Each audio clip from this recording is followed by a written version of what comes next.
percaya saudara seperti tema daripada pemimpin rohani kita tentang paradigma yang baru.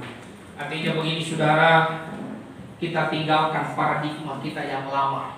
Ya, karena paradigma lama adalah paradigma yang terbatas.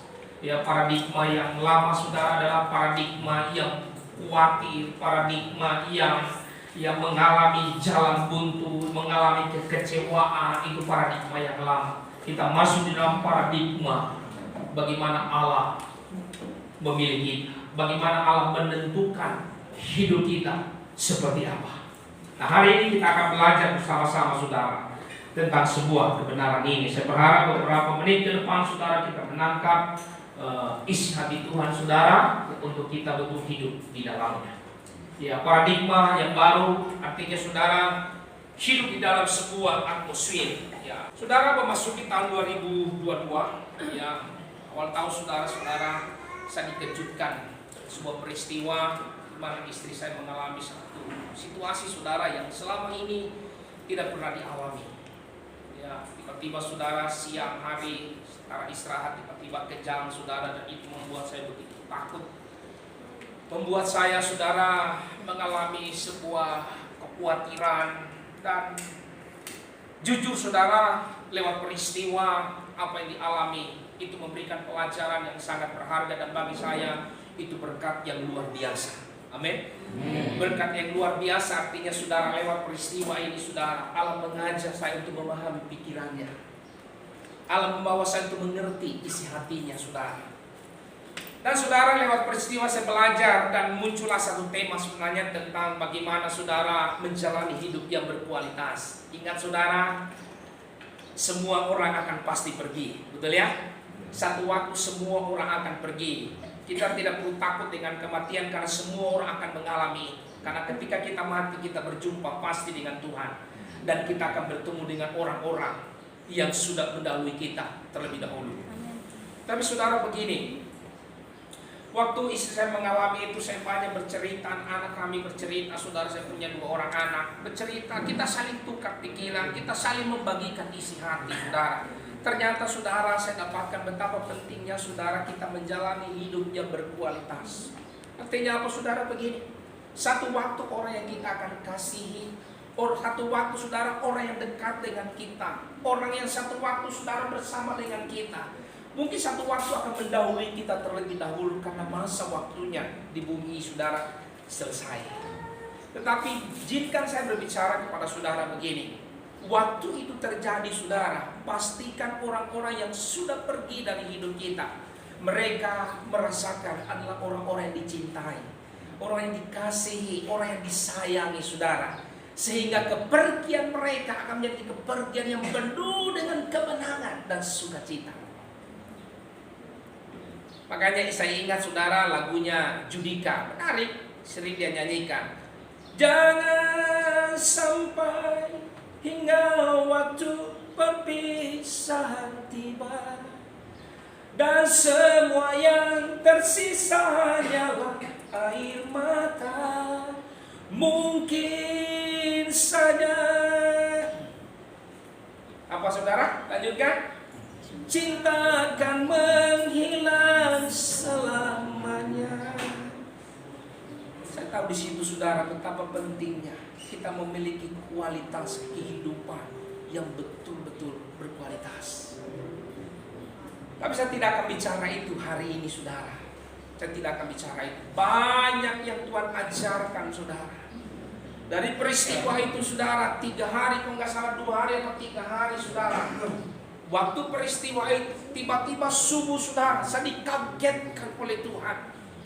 Dibangunkan oleh Tuhan dengan sebuah kata, kemuliaan, kemuliaan, kemuliaan. Saya langsung kaget saudara. Saya bangun. Mulai saudara muncul lagu-lagu tentang kemuliaan Tuhan. Muncul saya nyanyikan lagu-lagu tentang kemuliaan Tuhan. Sambil di dalam pikiran saya mulai bertanya, apa sih kemuliaan Tuhan? Kenapa begitu penting kemuliaan itu? Apakah begitu berarti kemuliaan itu yang kita harus hidupi di hari-hari ini? Saya mulai, saudara, hari itu saya mulai lihat lagu-lagu yang bicara tentang kemuliaan Allah. Saya buka Alkitab Konkordasi, saudara, kamus Alkitab, saudara, tentang kemuliaan itu. Saya baca referensi dari hamba-hamba Tuhan berbicara tentang kemuliaan. Karena saya tahu, saudara, waktu Tuhan berkata kemuliaan di sumur itu, saudara, saya tahu betapa pentingnya kemuliaan untuk kita hidupi hari ini. Nah, saya akan bagikan. Situ saya mengerti, saudara. Saya sadar hari ini dan untuk selamanya kita ke depan, kita harus hidup dalam kemuliaan Tuhan. Karena apa, saudara? Karena kita menghadapi sebuah situasi dan keadaan. Kita akan menjalani sebuah masa kehidupan di akhir, di mana kita harus hidup dalam atmosfer ini, saudara. Kita tidak boleh tinggal lagi dalam keadaan kita yang lama, dalam atmosfer paradigma kita yang lama. Karena apa? Karena paradigma ini terbatas. Paradigma ini, saudara, menakutkan. Paradigma ini matematikanya manusia. Tetapi waktu kita melompat dalam kemuliaan, di kemuliaan ini, saudara, tidak ada yang terbatas. Di kemuliaan ini, saudara, tidak ada yang tidak mungkin. Dalam kemuliaan ini segala sesuatu bisa kita lakukan. Karena kemuliaan ini tidak terbatas. Saya waktu dapatkan ayat ini, saudara, tiba-tiba Tuhan bukakan ayat. Mari coba kita lihat, saudara, 2 Tesalonika 2 ayatnya yang ke-14. Dari 2 Tesalonika 2 ayatnya yang ke-14. 2 Tesalonika 2 ayat yang ke-14 kita akan ada, boleh ditampilkan. Biar saya tidak buka Alkitab, tapi kalau ada di depan jauh lebih singkat. Ya, 2 Tesalonika 2 ayatnya yang ke-14. Berarti saya harus mana yang duluan ya? Komputer duluan. 2 Tesalonika 2 ayatnya yang ke-14. Mari kita baca bersama, saudara, ayat ini. 2, 3. Untuk itulah Ia telah memanggil kamu oleh Injil yang kami beritakan, sehingga kamu boleh memperoleh kemuliaan Kristus Tuhan kita. Saudara, Injil diberitakan kepada kita. Bahkan Injil Kristus Yesus, saudara, di atas muka bumi, selama pelayanannya cuma ada satu pesan, saudara, yang dia sampaikan tentang kerajaan Allah. Kerajaan Allah adalah bicara kemuliaan Tuhan. Dimanapun Tuhan Yesus pergi, memberitakan Injil ke desa, ke pulau, saudara, ke kota, cuma ada satu pesan. Dia berkata, bertobatlah supaya kerajaan Allah itu datang kepada kamu. Ini bukan bicara tempat nanti pada waktu kita mati masuk surga, saudara. Bukan, ini berbeda yang dimaksud Tuhan. Bertobat sebab kerajaan Allah sudah dekat kepadamu. Ini yang saya akan bagikan kepada kita. Nah, waktu saya belajar, saudara, melihat apa sih kemuliaan itu, apa sih hadirat Tuhan itu, saudara. Kemuliaan, saudara, atau hadirat Tuhan itu adalah hadirat atau kuasa yang memiliki bobot atau nilai. Nah, kalau dalam bahasa aslinya, saudara, disebut kavod, bobot, saudara. Kenapa dikatakan Injil telah memanggil kamu supaya kamu menerima kembali kemuliaan Kristus? Apakah kemuliaan Kristus meninggalkan kita? Iya. Apakah kemuliaan Kristus pernah pergi dari kita? Iya. Alkitab berkata, Roma berkata, semua manusia telah berdosa dan telah kehilangan kemuliaan Allah. Ingat, saudara, waktu kita berdosa, waktu kita terpisah karena dosa, itu mengakibatkan kemuliaan kavod itu pergi dari kita, saudara, meninggalkan kita. Memang Yesus tidak meninggalkan saudara, Yesus tidak pergi dari saudara, tetapi yang pergi adalah kemuliaannya. Yang bicara tadi kuasa, Yang bicara tadi bobot, saudara, itu yang pergi dari hidup kita. Makanya pesan Tuhan kenapa diajarkan kepada kita. Di dalam doa Bapa kami, ingat saudara, Tuhan bilang begini, datanglah kerajaanmu di bumi seperti di sorga. Sekalipun kita ada di bumi, tapi kita harus hidup di dalam kemuliaan dan kerajaan Allah itu, saudara. Kenapa Tuhan bilang bahwa kerajaan Allah itu bukan soal perkataan saja, tetapi ada kuasa di sana. Kemuliaan Allah itu bicara kuasa. Kemuliaan Allah bicara bobot. Kemuliaan Allah bicara, saudara, atmosfer ilahi, saudara, di sana. Kemuliaan Allah bicara, saudara, otoritas Allah. Kenapa, saudara, Tuhan mau kita hidup hari-hari di dalam kemuliaan Tuhan? Dengarkan saya baik-baik. Karena kemuliaan itu yang bisa menghancurkan gunung-gunung. Bicara persoalan.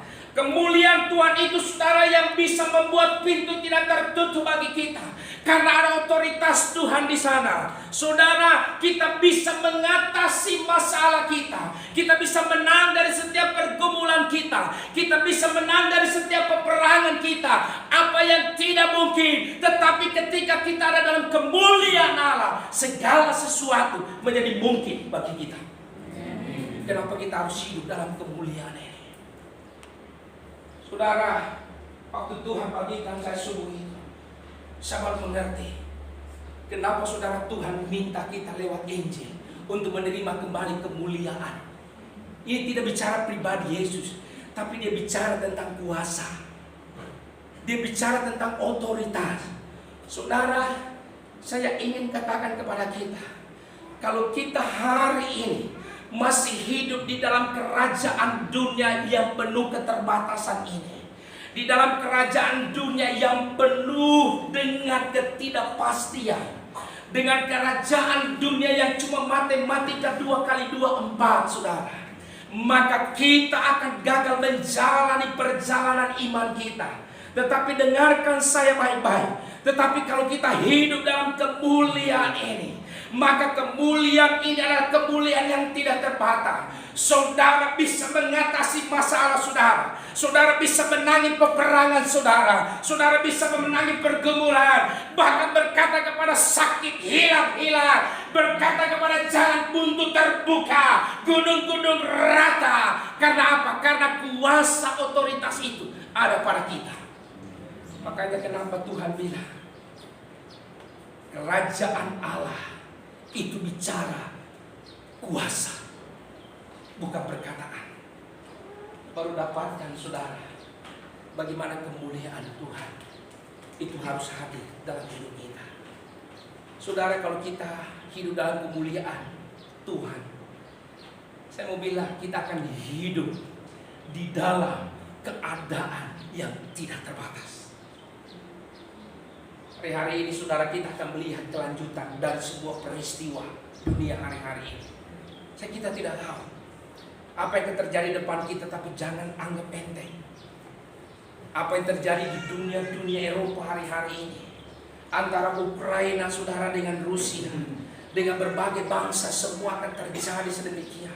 Belum lagi virus yang terus saudara, berubah-ubah. Istilahnya apa, saudara? Bermutasi, saudara.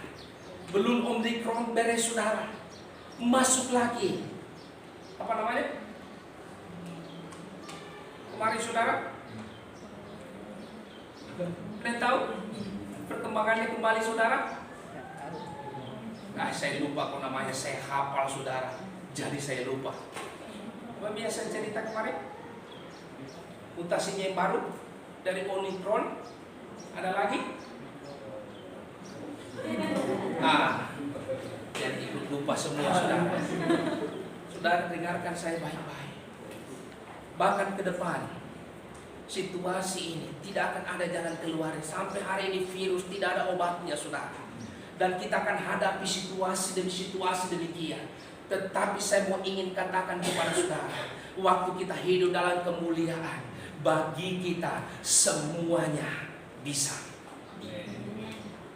Saudara tahu, waktu kita hidup dalam kemuliaan Tuhan, ketika Israel menghadapi Laut Merah, di belakang mereka tentara Mesir mengejar, tetapi mereka hidup dalam kemuliaan dan selalu jalan terbuka. Apa yang tidak mungkin menjadi mungkin. Saudara lihat Israel dipelihara Tuhan di padang gurun 40 tahun lamanya. Waktu mereka butuh makan, saudara, Tuhan menurunkan mana dari surga. Tuhan mendatangkan, saudara, apa saudara? Burung puyuh untuk dihempaskan ke perkemahan mereka. Waktu mereka membutuhkan air di padang gurun yang rasanya tidak mungkin, saudara, tapi Allah bisa mengeluarkan air dari gunung batu, saudara.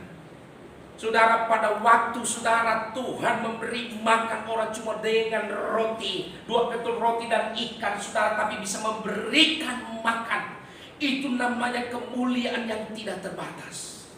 Saudara, waktu Petrus mengadakan tanda-tanda yang ajaib, yang luar biasa, waktu Hizkia mengalami peperangan yang hebat, dia melihat bagaimana tentara Allah sekeliling gunung itu, saudara. Itu bicara kemuliaan Tuhan yang tidak terbatas. Saudara, Tuhan mau kita hidup di atmosfer yang ini hari-hari ini. Amin. Tuhan mau saudara dan saya untuk hidup dalam atmosfer kemuliaan Tuhan hari-hari ini. Saudara, apa itu kemuliaan? Yang tadi saya sampaikan, kemuliaan itu bicara bobot, bicara saudara, bicara nilai di sana. Ada suatu otoritas Tuhan di sana. Kenapa saudara kemuliaan itu kita perlu ambil kembali? Karena kemuliaan itu, saudara, pernah hilang dari hidup kita. Mungkin hari ini bisa hilang dari hidup kita, saudara. Akibat apa? Dosa. Nah, cara hidup dalam kemuliaan Tuhan, dengarkan saya baik-baik. Tidak ada jalan lain, saudara. Kita harus hidup di dalam kekudusan Tuhan. Amin. Hidup dalam kekudusan Tuhan, itu jalan kita menerima kemuliaan Tuhan. Dengarkan saya, saudara, waktu kita hidup di dalam dosa, bahkan sampai hari ini kita masih terbelenggu oleh dosa. Saya mau katakan, kita tidak akan pernah punya otoritas. Kita tidak akan pernah memiliki nilai bobot rohani, saudara. Bahkan kita tidak akan pernah mampu memenangkan peperangan kita.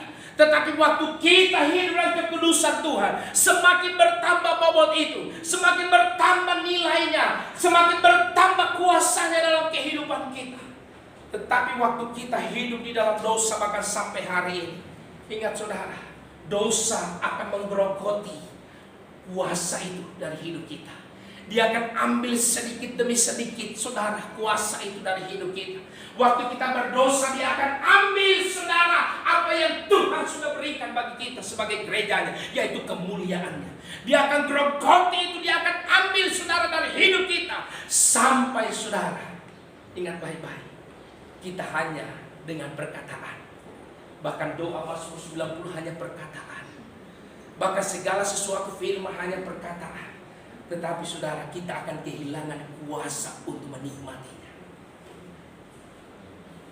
Saya waktu beberapa hari ini, saudara, Tuhan ajarkan ini. Saudara, saya baru tahu dalam roh betapa menjijikannya dosa itu. Sangat menjijikan, bukan hanya kita terpisah dari Allah, saudara. Ingat saudara, firman Tuhan banyak menyebutkan, dosalah yang memisahkan engkau dengan Allah. Bukan kurang panjang telinganya, saudara, bukan kurang tajam telinganya untuk mendengar, bukan kurang panjang tangannya untuk menolong kita, tetapi yang menjadi pemisah antara Allah dengan kita, saudara, adalah segala dosa. Kenapa, saudara? Dosa mematikan kuasa itu dari hidup saudara.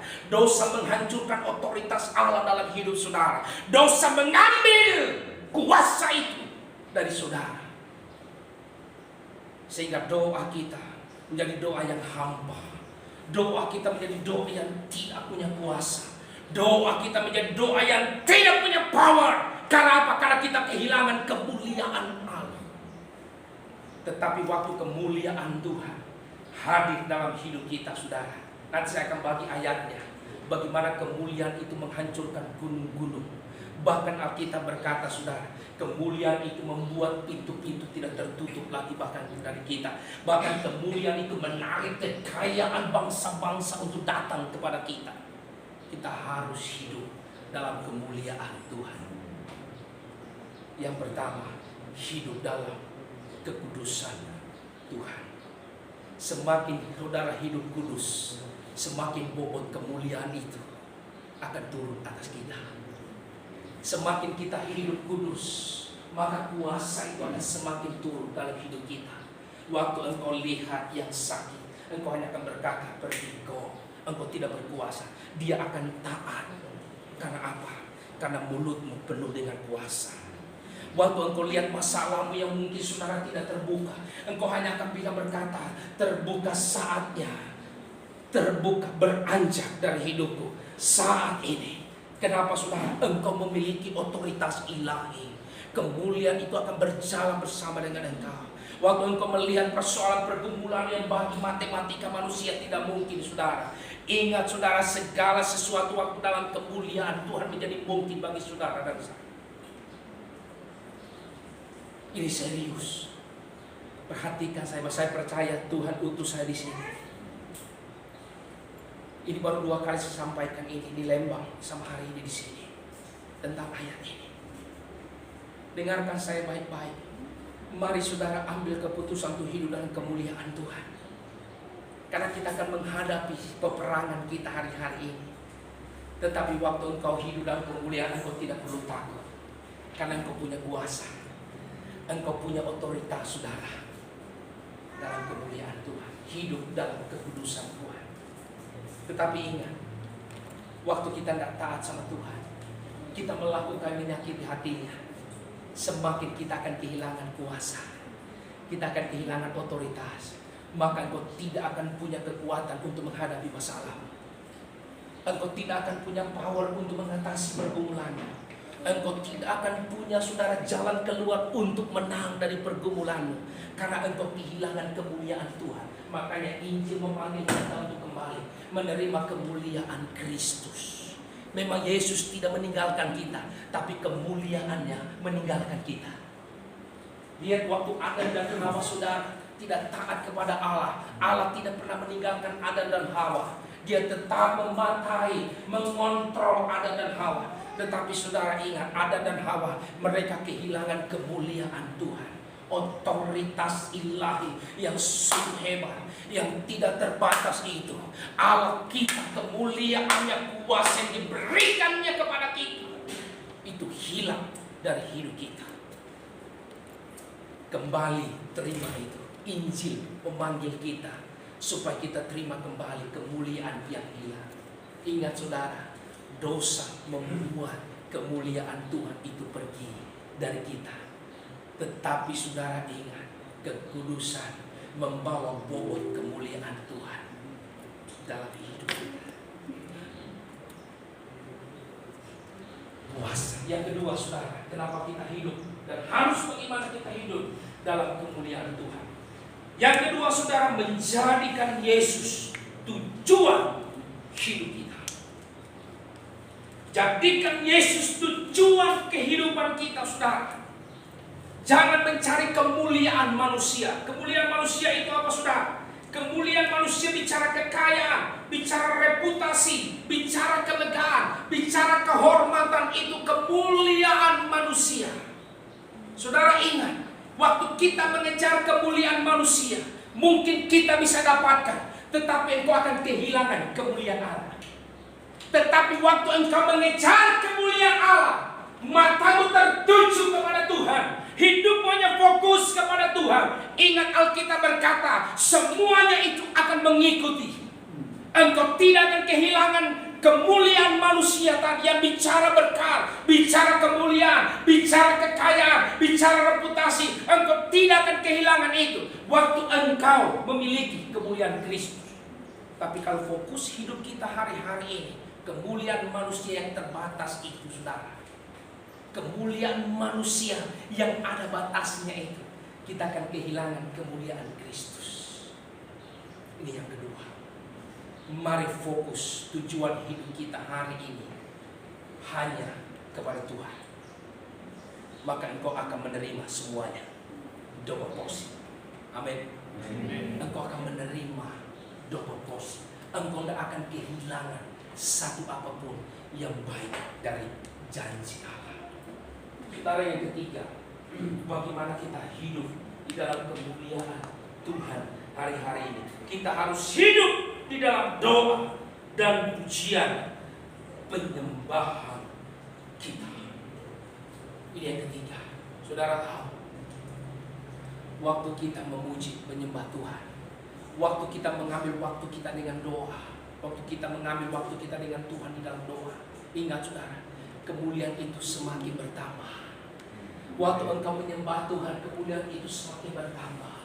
Waktu engkau sujud menyembah Tuhan dalam doa-doamu, kemuliaan Tuhan itu bertambah. Saudara, perhatikan yang ketiga ini. Jangan abaikan waktu kita dengan Tuhan. Amin.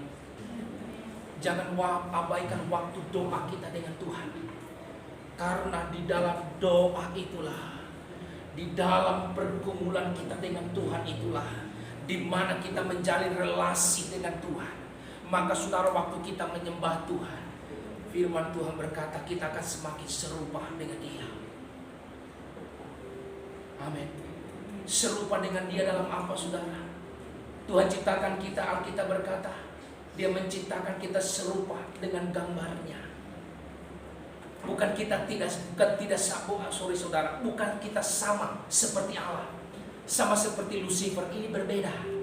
Kalau Lucifer ingin menyamai Allah, tetapi gambar dan serupa dengan Allah, itu bicara kuasa, bicara otoritas yang Allah punya.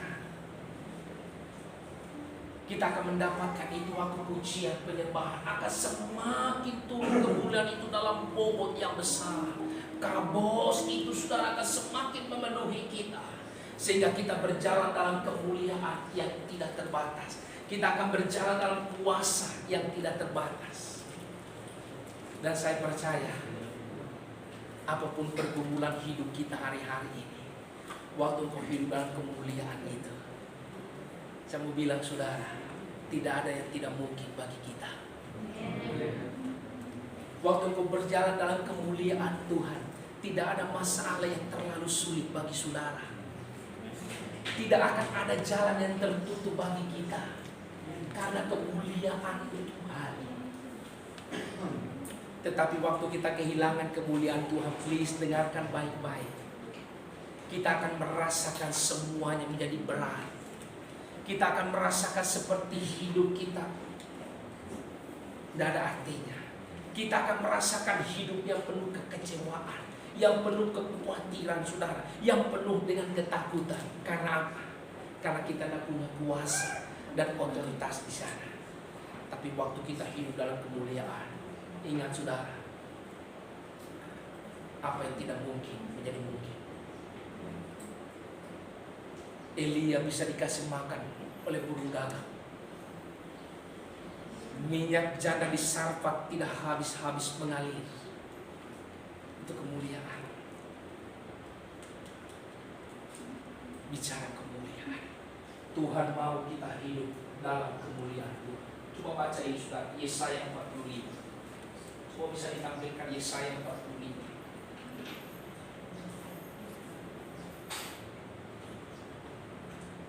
Dari kitab Yesaya 45, ayatnya yang pertama sampai ayatnya yang ketiga.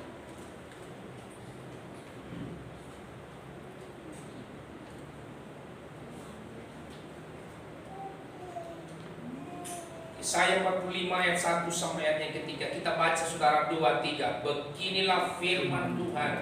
Inilah firman-Ku kepada orang yang kurapi bicara kemuliaan Tuhan, kepada Kores yang tangannya kanan yang kupegang, supaya aku menundukkan bangsa-bangsa di depannya dan meluncuti raja-raja, supaya aku membuka pintu-pintu di depannya, dan supaya pintu-pintu gerbang tidak tinggal tertutup. Aku sendiri hendak berjalan di depan dan hendak meratakan gunung-gunung bicara masa Allah, hendak memecahkan pintu-pintu bertembak bicara sesuatu yang tidak mungkin menjadi mungkin, dan hendak mematahkan palang-palang besi masalah yang terlalu berat bagi kita. Bisa Tuhan hancurkan dalam hidup kita. Aku akan memberikan kepadamu harta benda yang terpendam dan harta kekayaan yang tersembunyi, supaya engkau tahu bahwa akulah Tuhan Allah Israel yang memanggil engkau dengan nama. Waktu urapan itu ada dalam hidup kita. Amin. Waktu kemuliaan itu ada bersama dengan kita. Beli siang hari ini saudara, ambil langkah untuk hidup dalam kemuliaan Tuhan, di dalam kemuliaan yang tidak terbatas, di dalam kemuliaan saudara yang tidak mungkin menjadi mungkin, di dalam kemuliaan yang penuh dengan kuasa yang hebat. Engkau akan melihat saudara, peperangan demi peperangan engkau bisa menang dalam hidup. Engkau akan bisa menang atas pergumulan waktu kemuliaan Tuhan itu ada pada kita. Mari siang hari ini kita akan berdoa, minta kemuliaan Tuhan itu mengalir di tengah-tengah kita. Kemuliaan yang tidak terbatas. Mari kembali kita angkat pujian ini.